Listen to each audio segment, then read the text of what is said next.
Bueno, vamos a comenzar con la grabación. Antes de iniciar con el desarrollo de la clase, les voy a tomar asistencia. Por favor, me dicen presente porque estoy en el Word, no los veo. Evangelina Actis, Milagro Saudo, Presente. Araceli Boschetti, Natalie Gobeto, Janet Gómez, Presente. Natalia Maidana, Enzo Porcel de Peralta, Presente, profe. Briana Raca, Presente. Agustina Velardes. Ay, este no me lo pongo. Presente. Ahí está. Bueno. Me agregué yo, profe. No te nombre, ¿eh? ¿Cómo? ¿No te nombre? Natalie Gobeto. Sí, pero no estaba. Entré cuando lo nombró Lenzo. Ah, bien, perfecto. Claro, como ahora no los admito, entonces no sé quiénes están y quiénes no. Bueno, no hay problema, ahí está. Bueno, a ver, antes de iniciar con el desarrollo de la clase, vamos a hacer un pequeño repaso en relación a los conceptos que estuvimos trabajando en el día de ayer, en la clase de ayer, desde el posicionamiento teórico de Althusser. Y bueno, vimos el video de Bourdieu. Pero a ver, los escucho. ¿Cuáles son las ideas centrales que pudieron recuperar, comprender? Si hay alguna duda, alguna inquietud, algún planteo, aporte, los escucho. Hablamos de la ideología, de los aparatos ideológicos, represivos, del Estado, de la interpelación, Bien. de cómo se relacionan, de que todos estamos moldeados, digamos, de alguna forma por estos aparatos. Bien. Bueno, y después vimos el video de Bourdieu, pero no alcanzamos como a explicarlo y a desarrollarlo. ¿Anotaron algo del video? ¿Algunas palabras claves?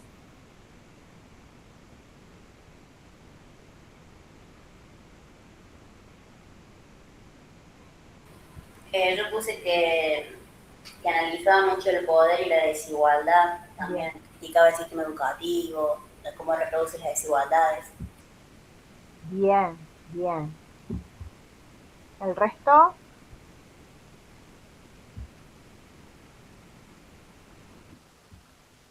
Las capitales también. Ah, los capitales, el capital cultural, económico. Económico, Sí, sí, social. sí, sí, sí. La Bien, dominación simbólica. bien.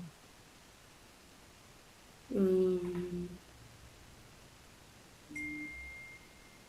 Hay un concepto que no sé, Agus, si vos lo mencionaste, que es como clave de Pierre Bourdieu, pero no, a ver qué más. el hábitus, puede ser. Sí, muy bien. Perfecto. Bueno, la idea de hoy es poder desarrollar un poco las ideas de Bourdieu, en relación a lo que mencionaron de Althusser. Recuerden que empezamos hablando de las prácticas de producción, las prácticas de reproducción, que lo mencionamos el día de ayer en la clase presencial. ¿Qué dice Althusser? Que la sociedad se reproduce, ¿sí? ¿Coincidimos en eso? Se basa en Sí, prácticas de producción y reproducción, porque es la forma en que la sociedad no tiende a perecer, las sociedades, es a través de las prácticas de reproducción, que no perecería, desaparecería. ¿Mm?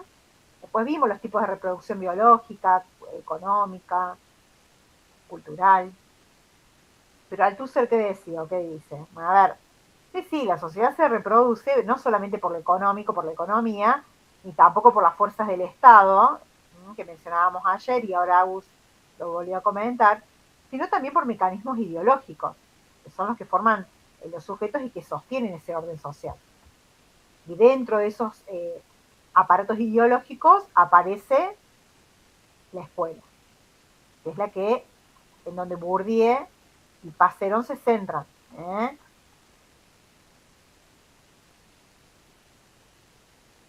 Es un poco lo que vamos a ver en el día de hoy.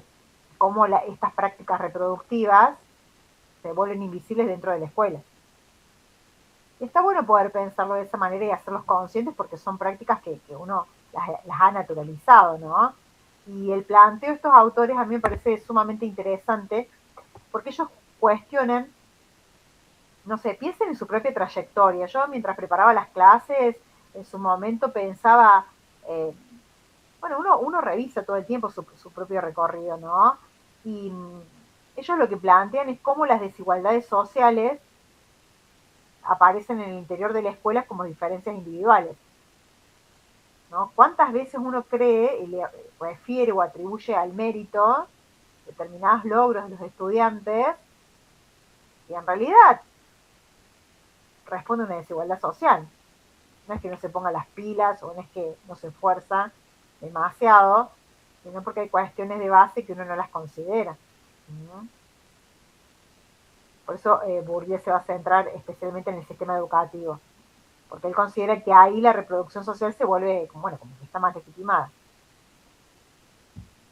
Nosotros vamos a ver un video, primero vamos a hablar un poquito en relación al video que vimos ayer, y después les voy a pasar otro video que me pareció muy simple y muy claro, creo que les va a aclarar mucho los conceptos. ¿Ustedes entienden en el video, ¿no? Que lo ha explicado, que vimos ayer, la idea de hábitus? ¿Qué es el hábitus para ustedes que plantea Bourdieu? Son las formas de pensar y actuar que aprendemos Claro, y las aprendemos desde dónde. desde que somos chicos Claro, pero ¿desde qué lugar?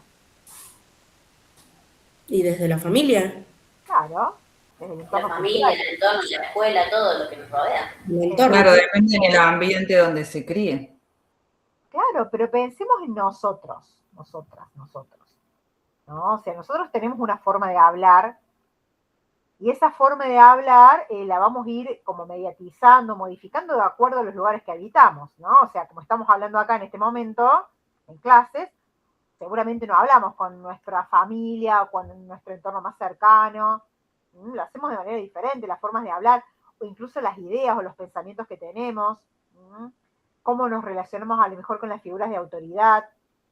Eh, Recuerden que la otra vez en la clase presencial yo les compartí este debate, era con ustedes, eh, ético, si estaba el semáforo en rojo y no había gente, si lo pasábamos o no lo pasábamos. Bueno, no sé si era con ustedes o con el otro grupo, pero bueno, hay formas de Sí, era comportarse con nosotros. con ustedes en que uno nos relacionamos con las figuras de autoridad o con el conocimiento o con los otros, pero todo ese capital cultural que vamos adquiriendo y desarrollando a lo largo de nuestra existencia tiene que ver con el hábitus. ¿No? Es lo que es el concepto que pone en valor y que desarrolla Bourdieu. ¿No?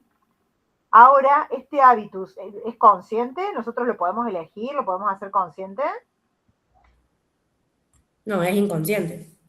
y no lo No, elegimos. No lo elegimos. Claramente no lo elegimos porque son otros quienes toman las decisiones por nosotros. Por lo menos al principio. O sea, nosotros creemos que la forma en la que actuamos tenemos libertad, pero en realidad estamos condicionados por un montón de esquemas mentales, de esquemas no solamente de percepción, sino también de acción, que tiene la base en nuestra historia, sí, es personal, pero también es social, ¿no? Y después de esos esquemas, a lo largo de nuestra existencia, de nuestro desarrollo, se van volviendo más naturales, se vuelven naturales. Por eso no los cuestionamos, porque creemos que son innatos, pero no son innatos, son adquiridos. Entonces lo que Bourdieu cuestiona es esto, a ver, los estudiantes cuando llegan a la escuela no llegan en igualdad de condiciones. Nosotros pensamos que sí, que la escuela es un espacio neutral, que nos iguala, ¿eh? Pero no, porque el punto de partida es distinto. Los hábitos son diferentes y dependen del contexto social de pertenencia. Y a veces la escuela no los tiene en cuenta. Recuerden que todo lo que decimos en este momento lo vamos a estar diciendo desde 3 posicionamientos teóricos distintos. Ustedes pueden creer o disentir con las ideas de Althusser, de Bourdieu y de Passerón. Pero lo que estamos haciendo en este momento es analizar sus ideas, ¿se entiende eso?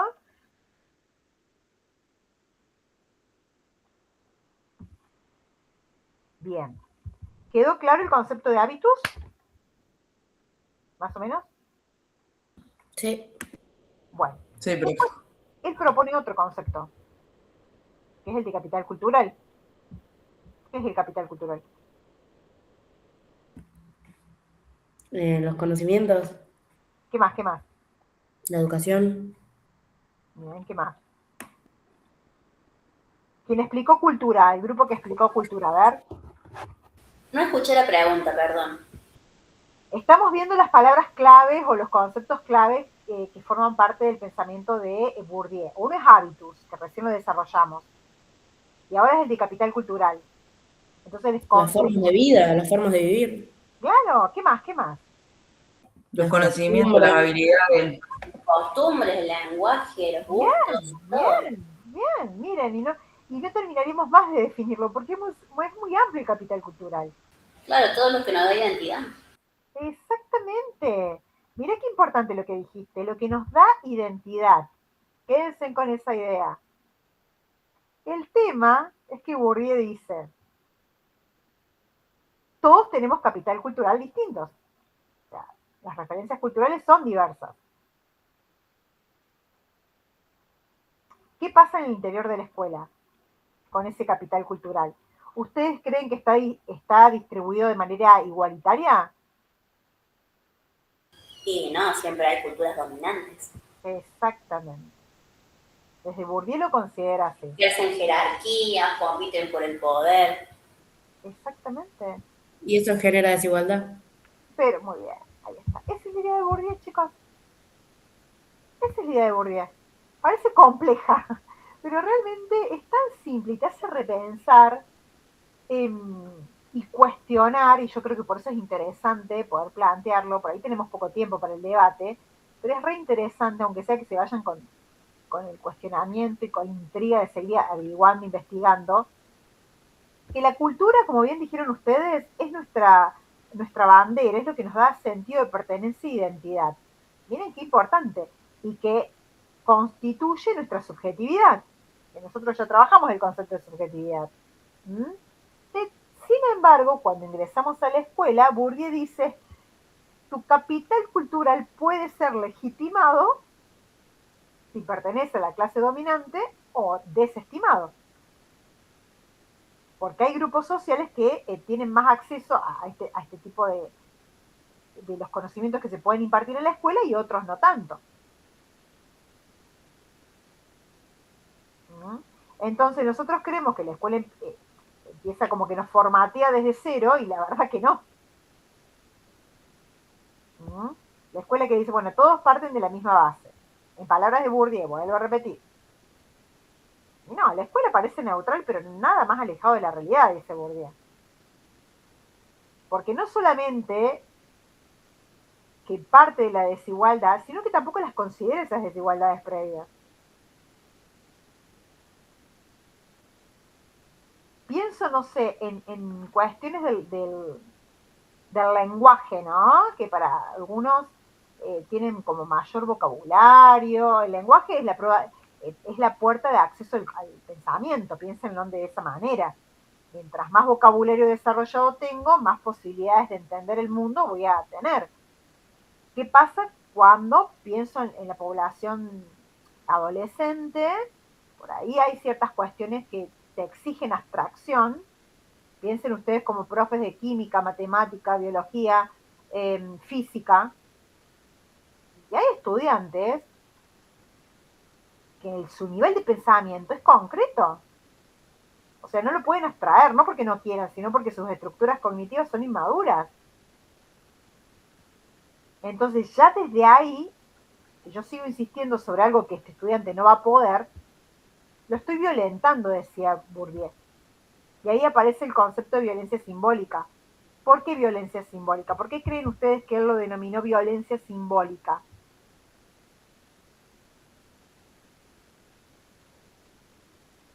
Y porque no es una fuerza física, digamos, es una fuerza que se aplica en la mente. Bien, Agustina, excelente. Claramente es violento, pero no hay una fuerza coercitiva. Entonces, nuestros patrones mentales, ¿qué hacen? Lo naturalizan. Bueno, che, al final soy yo el que no lo entiende. Soy yo el que no me pongo las pilas, soy yo el que no me Claro, esfuerzo lo limita. suficiente. ¿Se entiende? Miren, siempre les doy ejemplos porque creo que a lo mejor pueden aclarar más las ideas. Bueno, ustedes saben de mi profesión. Estoy ahora acompañando la trayectoria de un estudiante que está cursando su nivel secundario, ya finalizando sus estudios secundarios. ¿Qué pasa? Transitó toda la etapa secundaria sin un diagnóstico. Y tiene un diagnóstico de dislexia y están afectadas las habilidades matemáticas. ¿Sí? Bueno, ¿qué materia creen ustedes que se lleva? ¿La de primero, la de segundo, la de tercero? Y matemática, química. Matemática. Se lleva matemática a morir. El tema es que ella no tenía acompañamiento hasta ahora y justamente la estaban evaluando desde lo que no puede. ¿Tenía culpa la profe? No, porque la profe recién ahora se acaba de enterar del diagnóstico. ¿Se entiende? Pero esta chica, esta pacientita mía, paciente ya adolescente, en palabras de Bourdieu, fue violentada de manera simbólica porque se le está exigiendo algo que ella no puede. Y en ese no poder aparecen las desigualdades y aparece la violencia simbólica, que vos le explicaste muy bien, Agustina, porque tiene que ver justamente con esto que planteamos. Es violento, pero no hay una fuerza física que lo avale. ¿Mm? Sino que termina siendo una forma de dominación que no se percibe como violencia en sí. ¿Mm? Entonces, pasa lo que pasa a nivel social, es la réplica de lo que pasa a nivel social. La escuela va a terminar tomando la cultura de ciertos grupos sociales que son los dominantes, la mayoría, y lo va a tomar lo va a transformar en una cultura validada. El tema es que quienes no pertenezcan a este grupo mayoritario van a quedar afuera. ¿Mm? Y ahí es lo que cuestiona Bourdieu.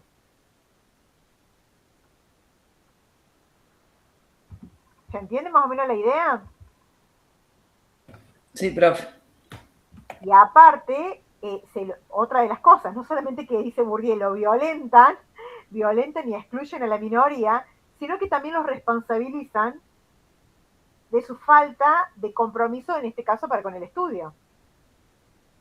Por eso dice que la escuela convierte estas diferencias sociales en diferencias pedagógicas o en diferencias escolares y se lo atribuyen a la meritocracia, al mérito. Bueno, che, no te esforzas lo suficiente.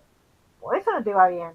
Y esta paciente que yo les comentaba recién, por más que se esfuerce, no puede. No puede porque su cerebro es neurodivergente, está programado de otra manera. No puede. Puede distinto. O sea, poder puede, me corrijo, pero puede distinto.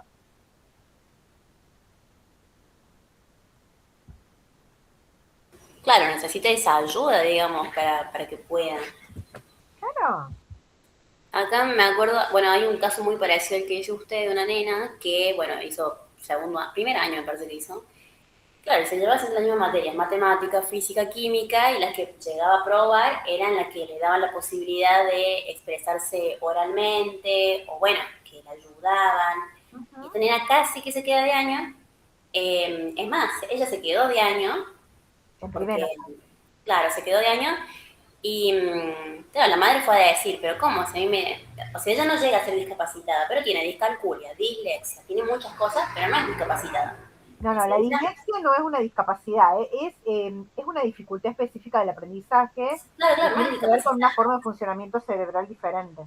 Claro, no es discapacitada, pero tiene un conjunto de cosas que le cuesta mucho, pero no está como para ir a un servicio de discapacitado, porque ella No, no, no. tiene una capacidad de razonamiento. Entonces, bueno, la madre pobre movió cielo y tierra hasta que ahora le pusieron de una bajada de arriba, le pusieron la acompañante pedagógica, que ella es la que hace, lo que le habilita, digamos, hacer las pruebas, el contenido que le dan. Bueno, sí hay mucho desconocimiento también en el Y interior. por un año fue como una discriminación, digamos. Ahí está. Una violencia. Fue violenta. Eh, Y estas prácticas o estos casos lamentablemente forman parte de nuestro sistema. Lo que pasa es que a veces, bueno, uno por desconocimiento, porque ustedes también comentaban la otra vez, yo me quedo pensando, digo, bueno, eh, que por ahí hay que contemplar dentro de la formación el poder hablar de diversidad, el poder trabajar la diversidad, pero bueno, en territorio, porque es una realidad que está instalada, o sea, las aulas son diversas, son heterogéneas, entonces uno tiene que aprender a trabajar con la diversidad. Y, y para ello, para poder actuar de manera correcta o legítima, eh, hay que estar informados, ¿no? Porque en este caso la dislexia no está afectado a lo cognitivo, en este caso que vos mencionás, tampoco haría falta una acompañante terapéutica, pero sí por ahí información a los docentes de cómo trabajar con este tipo de estudiantes. Por ejemplo, ahora con esta paciente, que también es disléxica, estamos trabajando y preparando la tercera materia, y ya no solamente que entregó el primer trabajo práctico de la tercera materia, lo entendió, es química inorgánica, imagínense, estoy aprendiendo con ella, yo le enseño por ahí las formas, más allá del contenido, y ahora está preparando el segundo trabajo práctico y está sumamente motivada porque realmente esta materia la va a sacar, pero la va a sacar porque estamos aprendiendo de la forma que ella puede, y esto no es facilismo, esto es derecho, ¿no? O sea, el poder aprender de la forma que puedo y no de otra manera. Bueno, y es lo que cuestiona Bourdieu, por eso me parece sumamente interesante. ¿Hasta acá hay alguna duda? ¿Quedó claro más o menos? ¿Más que menos o menos que más?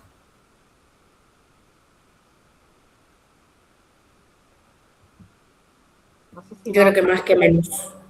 ¿Más que menos? Sí. Bueno, bien. A ver, lo pensemos así. Lo vamos a hacer como sin tanto tecnicismo, ¿no? A ver, los estudiantes llegan a la escuela en igualdad de condiciones, ¿sí o no? ¿Llegan de la misma manera a la escuela? No, no. No, tiene que ser un no rotundo, no llegan en igualdad de condiciones. Cada estudiante llega con su propia historia de vida. Y esa historia de vida es lo que Bourdieu menciona como hábitus, ¿no? Las formas de ser, de estar. ¿Mm? La aprendemos de dónde, ¿de dónde aprendemos el hábito? ¿De dónde lo empezamos a construir el hábitus? Es como una programación, piensen ustedes, El entorno. claro, y de la clase social, que tampoco le elegimos a la clase social, ojalá pudiéramos elegir nuestra clase social, pero no la elegimos, por lo menos no al inicio de nuestra existencia.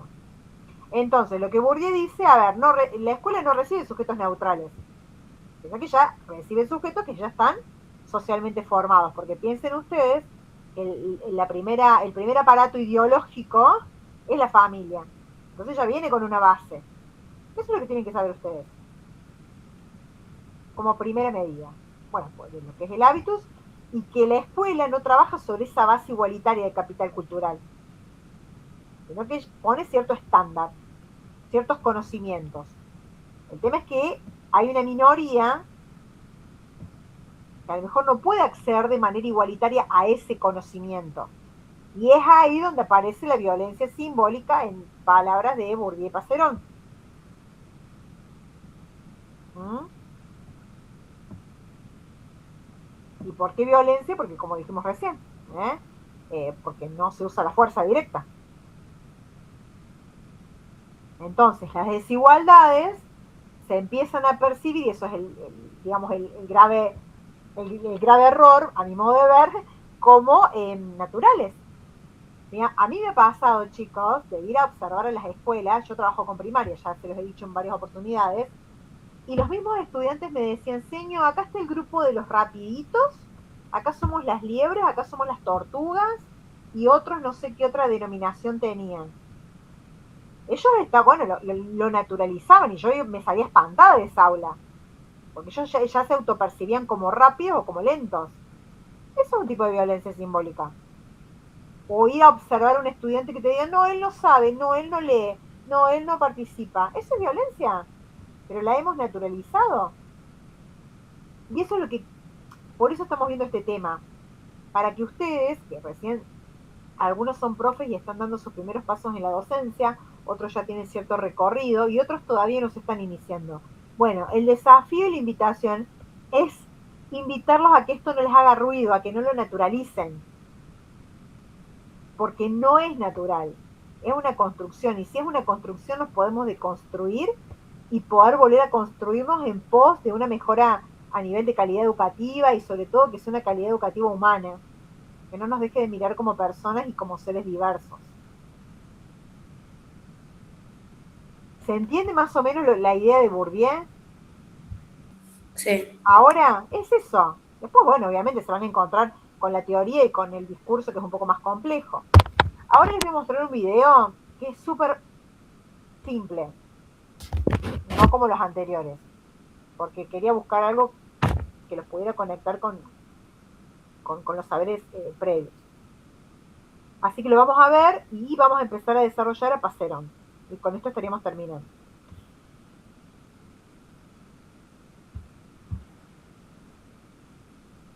¿A dónde está? Me pareció interesante. A ver. Te hace replantear muchas cosas. Hoy nos sumergimos en un texto que, la verdad, te hace replantear muchas cosas sobre la educación. Es La reproducción de Pierre Bourdieu y Jean-Claude Passeron. Es fruto de años investigando el sistema educativo francés y, bueno, plantea algo fuerte. Sí, es una mirada profunda, cuestionadora. Exacto. Porque vemos la escuela como ese lugar neutro, ¿no? Donde el mérito, el talento individual es lo que cuenta. Claro, la idea de la meritocracia. Pero ellos dicen, ojo, quizá la escuela funciona más bien como una máquina que ayuda a que las desigualdades sociales sigan ahí, generación tras generación. ¿Cómo puede ser? Esa es la pregunta que vamos a intentar desentrañar hoy. Bueno, el concepto clave para empezar es lo que llaman arbitrariedad cultural. ¿Arbitrariedad? ¿A qué se refieren? A que la cultura que la escuela elige enseñar y valorar, digamos la cultura académica, no es que sea mejor por naturaleza, ni universal, Ajá. sino que es en gran parte la cultura de los grupos dominantes de la sociedad. Es arbitraria porque su valor viene de quién tiene el poder para decir esto es lo importante, no de algo intrínseco. O sea que lo que aprendemos como conocimiento objetivo, en realidad tiene un sello de clase, pero escondido. Exactamente. Y ahí, lo fascinante es cómo se logra que esa imposición parezca natural, neutral. ¿Cómo se impone entonces, si no es obvio? Ahí entra otro concepto fuerte, la violencia simbólica. Suena intenso, pero no hablan de violencia física, ¿o sí? No, para nada. Es una violencia sutil, casi invisible. Ocurre cuando la escuela, al validar esa cultura dominante, una forma particular de hablar, de razonar, de expresarse, al mismo tiempo, sin decirlo, desvaloriza otras formas culturales. Entiendo. Piensa, por ejemplo, en el lenguaje. Quizás se valora más un estilo abstracto, muy formal. Que no todo el mundo maneja igual desde casa, claro. Exacto. Y quizás se valora menos un lenguaje más concreto, más popular o expresivo. El estudiante que trae esa otra forma de hablar puede empezar a sentirse fuera de lugar. Como que lo suyo no encaja, no vale tanto, ahí dentro. Eso mismo. Y no necesita que nadie le diga, tu cultura no sirve. Es algo que se siente, se percibe. Esa es la violencia simbólica. Es la base de lo que llaman la acción pedagógica. Y me imagino que el rol del profesorado es central en esto. Fundamental. Es la autoridad pedagógica. El docente, para enseñar, necesita autoridad. Y esa autoridad que le da la institución es la que le permite transmitir esa cultura arbitraria como si fuera la cultura, la universal. Ajá. El simple hecho de enseñar bajo esa autoridad reconocida ya está legitimando qué conocimiento es válido y cuál no. Y de paso, oculta las relaciones de poder que están detrás de todo eso. Claro, es como que el sistema se valida a sí mismo a través de la figura del docente. ¿Sí? Y esta exposición constante, esta acción pedagógica prolongada, ¿qué producen los estudiantes a largo plazo? Me imagino que deja una marca profunda. Exacto. Produce lo que llaman el hábitus. Hábitus. ¿Qué es exactamente?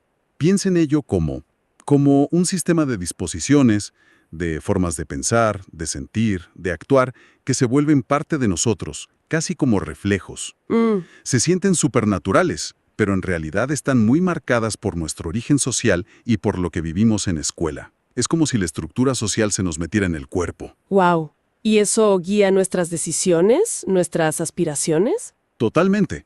Guía cómo nos movemos por el mundo, incluida la escuela. Alguien cuyo hábitus está más alineado con la cultura escolar se siente cómodo, como pez en el agua. Mientras que otro puede sentir que no pertenece, que ese mundo le es ajeno. Exacto. Una distancia que a veces parece insalvable. Y antes mencionaste el lenguaje. Ahí se debe notar mucho esta diferencia de capital cultural, ¿no? Sí, la relación con el lenguaje es crucial. La facilidad para usar ciertos registros, el vocabulario, la abstracción, son habilidades que a menudo se maman en casa, en ciertos entornos. Claro. Y la escuela tiende a premiar esas formas.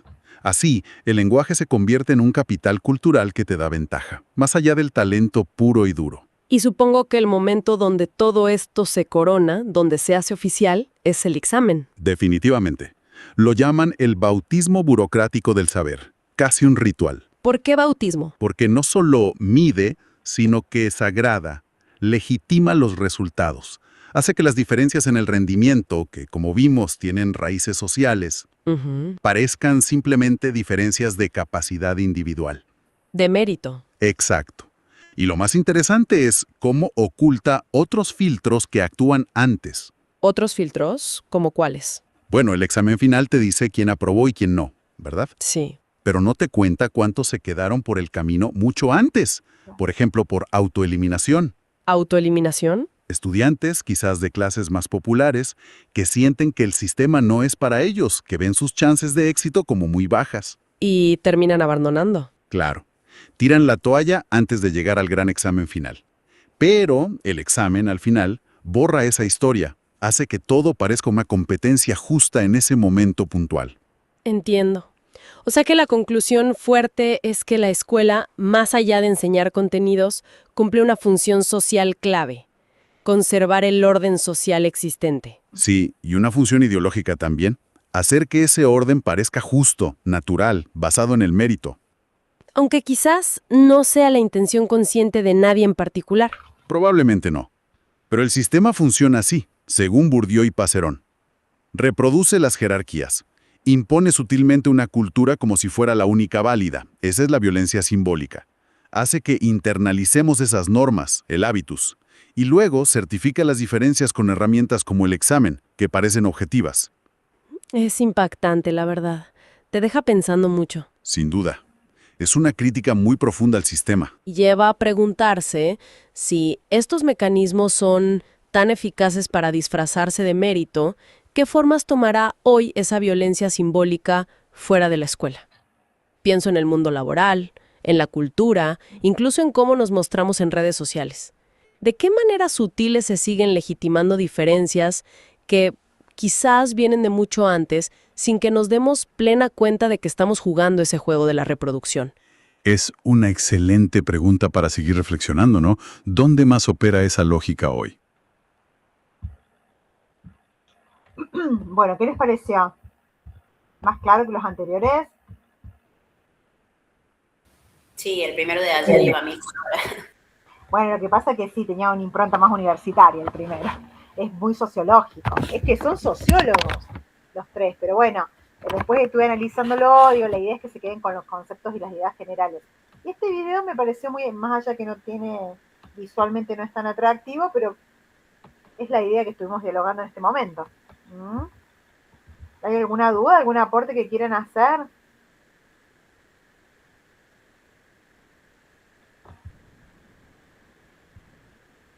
Están todos silenciados.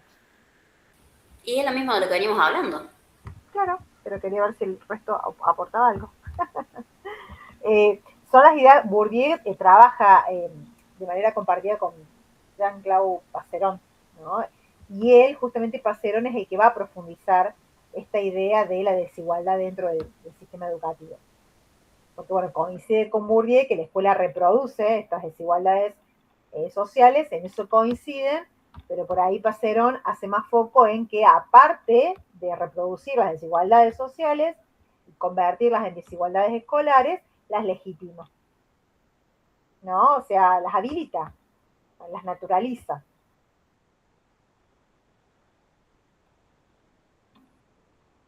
¿Les ha pasado, han vivenciado alguna situación ustedes en lo particular o tienen conocimiento de algún caso en donde estas desigualdades sociales se han transformado en diferencias escolares dentro del sistema y que fueron naturalizadas? ¿Tiene alguien que hacer algún aporte, algún comentario en relación a ello?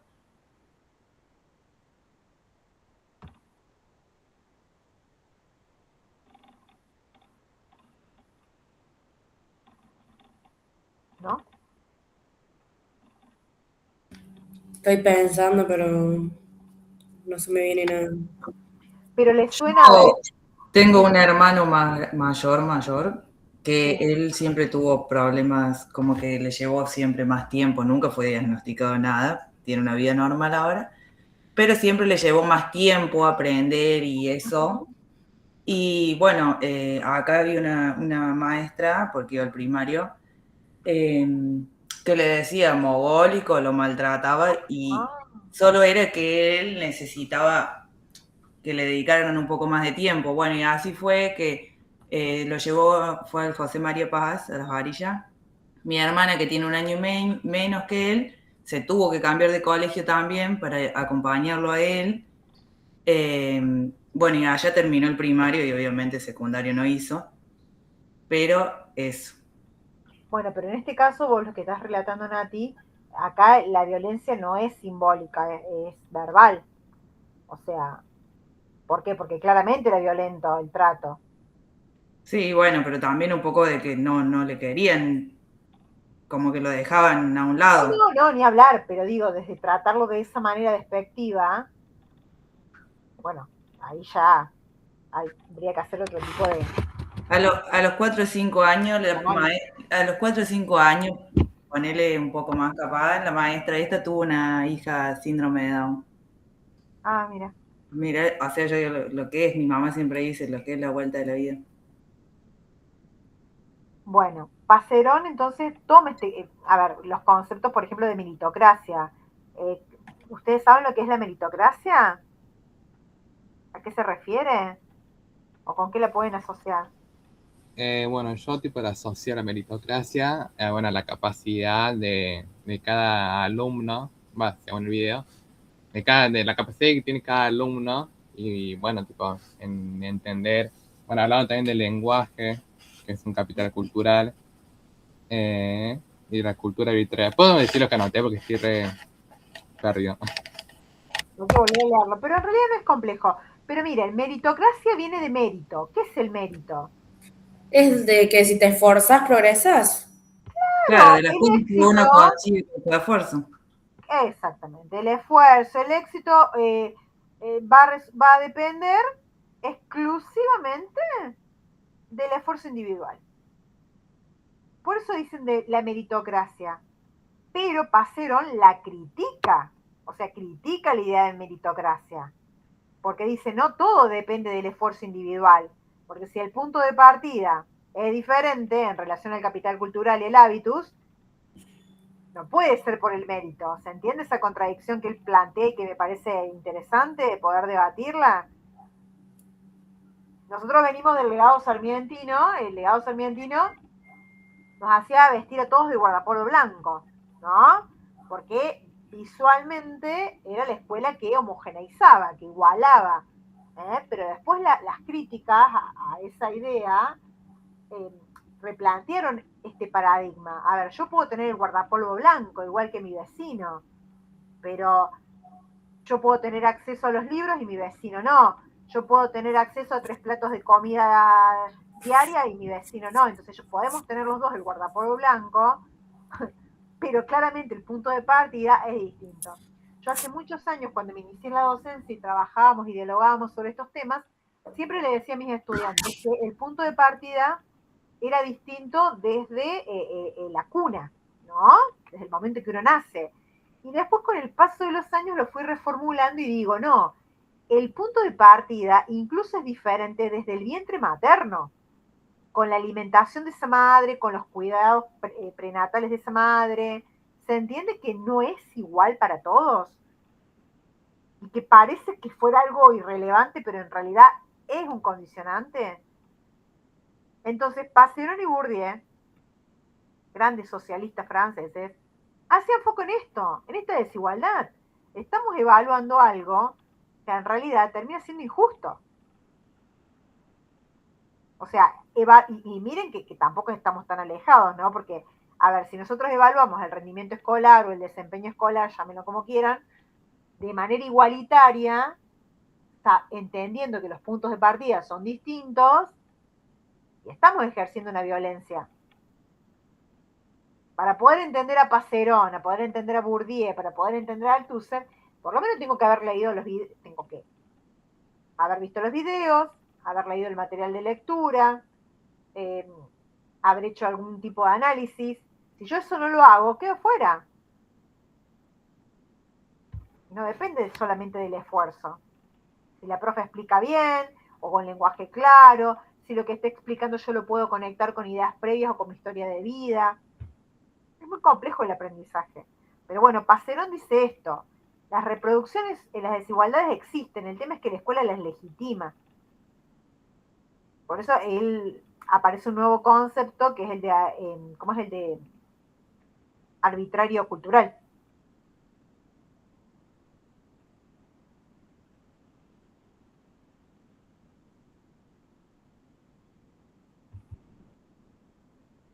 Bien.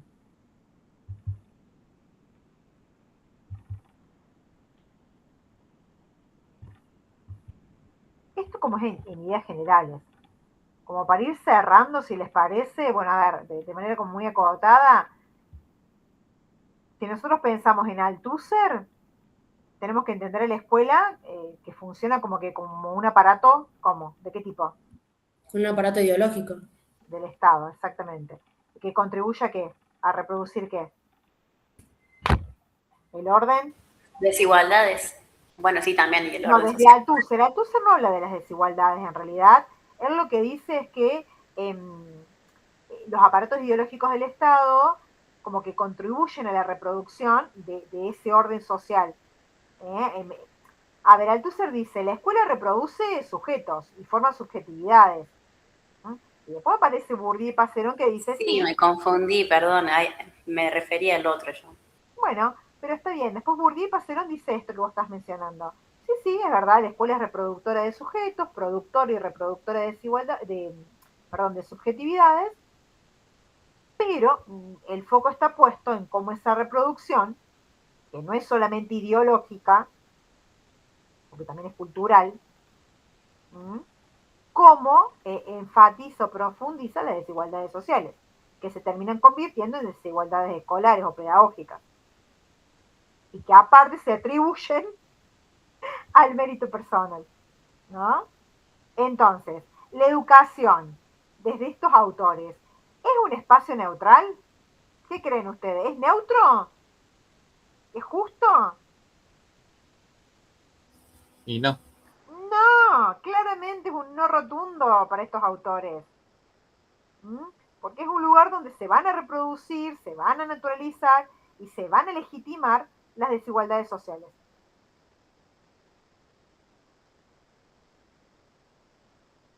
Vuelvo a repetir, desde el posicionamiento y desde las ideas de estos referentes teóricos. Si ustedes entienden estos conceptos como de manera general, está perfecto. Yo lo que les propongo es que para la próxima clase vuelvan a ver los videos. Ahí por mensaje interno les mandé el enlace de este último para que lo vuelvan a ver. Y vayan anotando las palabras claves. Y después busquen el significado, lo van asociando. Siempre asocien a ideas comunes o a ejemplos para que después puedan recuperar esa información. La clase próxima, ¿qué vamos a hacer? Vamos a hacer un pequeño trabajo práctico, no es evaluativo, es un trabajo práctico de comprensión, porque yo quiero ver si se comprendió o no el tema. Les voy a preparar una actividad que posiblemente sea grupal, ya lo voy a pensar. Estaba pensando por ahí en hacer un cuadro comparativo para que ustedes vayan armando en relación a distintas categorías de análisis, bueno, a ver qué opina Althusser, qué opina Bourdieu, qué opina Passerón. Capaz que hagamos eso. Después vamos a explicar el cuadro, como para ir cerrando, aclarando dudas, algunos aportes que quieran hacer, y ya vamos a poder pensar sobre el trabajo práctico número 2, que es en relación a la brecha digital y las desigualdades escolares.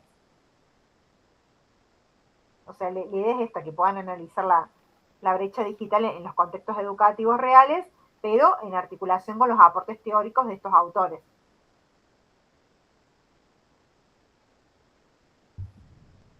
Les voy a ir pasando unas preguntas que busqué para que las vayan respondiendo, así ya la clase que viene vienen preparados.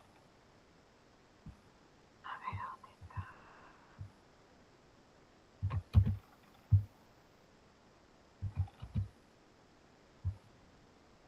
Las copian, ¿no?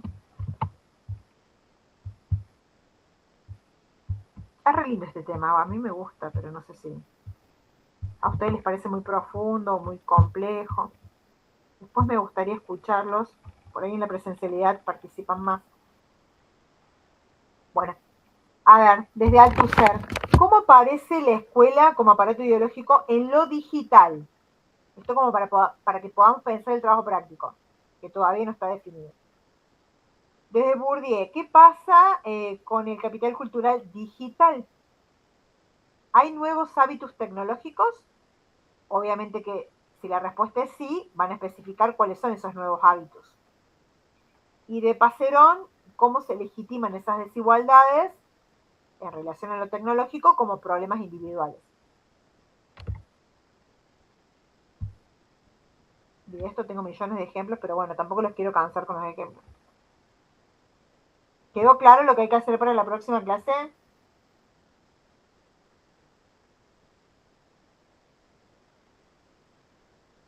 Sí, profe. Bien. Ver los videos, leer el material, anotar dudas y consultas, responder estas preguntas y bueno, vamos a hacer un trabajo práctico de comprensión, porque si no quedó claro las ideas, tenemos que volver a retomarlo. Y ya nos quedaría una clase más para este eje y después pasaríamos al tercer eje, que es re lindo porque vamos a hablar de Freire. Vamos a hablar de la teoría freudiana, me encanta Paulo Freire. Ya les digo cuál es el otro eje.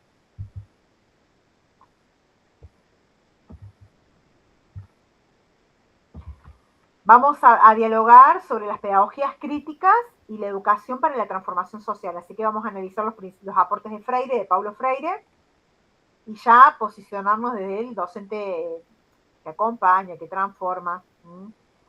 También vamos a analizar el carácter político de la educación democrática, la educación inclusiva. Voy a tratar de armar una clase linda en relación a los temas de interés que también tienen ustedes. Y ya después el eje 4 y el 5 es específicamente escolar en relación al currículum, a la enseñanza de las ciencias exactas y naturales. Es más específico, vamos de lo general a lo específico. Pero bueno, son muchos temas para poco, porque es poco el tiempo, porque es un espacio curricular semestral.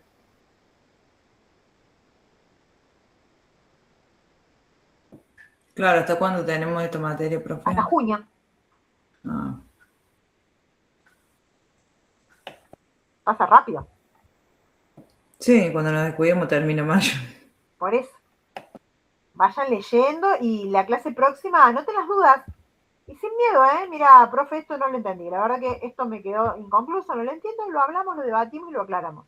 Esa es la idea. Como estrategia y como técnica de estudio siempre les recomiendo, cuando ustedes lean, vayan anotando y destacando las palabras claves, porque las palabras claves hacen a la idea de los autores. No solamente con estos referentes, sino con todos los que ya venimos trabajando. O sea, si hablamos de Bourdieu, tenemos que saber lo que es el hábitus, lo que es el capital cultural, lo que es la violencia simbólica. Si hablamos de Althusser, lo que son los aparatos represivos del Estado, los aparatos ideológicos, el concepto de ideología. ¿Se dan cuenta cómo es? Y si yo tengo en claro esos conceptos, después puedo explicar cualquier cosa, cualquier idea. obviamente que van a ser evaluados en relación a un primer año. Y nosotros nos estamos formando para ser sociólogos, pero sí para tener una interpretación social de la realidad, para que después en el ejercicio del rol uno tenga otra apertura y pueda, lejos de legitimar las desigualdades escolares, por ahí las pueda acompañar de una mirada más humanizadora. Es posible. Y es necesario.